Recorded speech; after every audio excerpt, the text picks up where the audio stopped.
Magandang araw sa inyong lahat. Ako si Mark.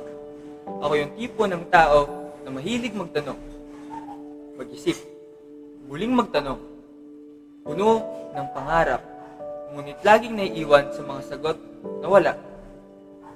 Isang botong hindi binibilang, isang kwento na walang kabilang. Saan nga ba ako magsisimula? Baka sa simula, pero ang simula hindi ko na matandaan. Isang pangako na sinimulan ngunit hindi naman ginampanan. Ang puso ko'y isang bayad, puno ng sigla, puno ng pag-asa, ngunit sa bawat pag-ikot ng oras, ay nagiging alon na walang daungan. Ikaw, parang isang kasunduan na hindi natuloy, isang plataforma puno ng pangarap at nagiging isang panaginip na mahirap kasi pinili ko sanang maghintay, magtiwala, pero sa bawat hakbang ko, ikaw ay kumakawala. Hindi man lang nagbigay ng paywatik kung kailan ka babalik, o kahit petsa man lang ng iyong pag-uwi. Isang huling sesyon, o isang huling debate na hindi natapos. Laging may tanong, laging may sagot na nawawala.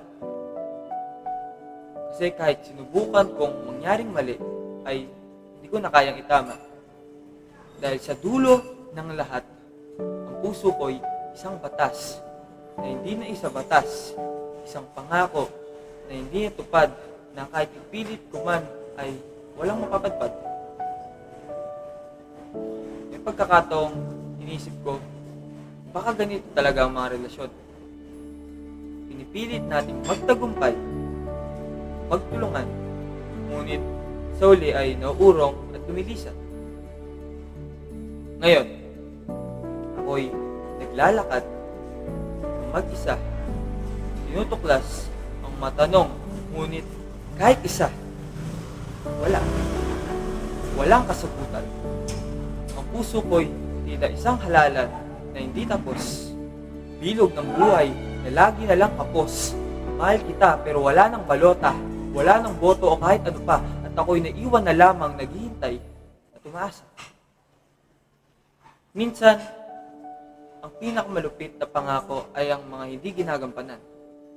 At ang pinakamabigat na paglibos ng puso ay ang hindi pagkaroon ng kasagutan. Yun lamang po. Maraming salamat.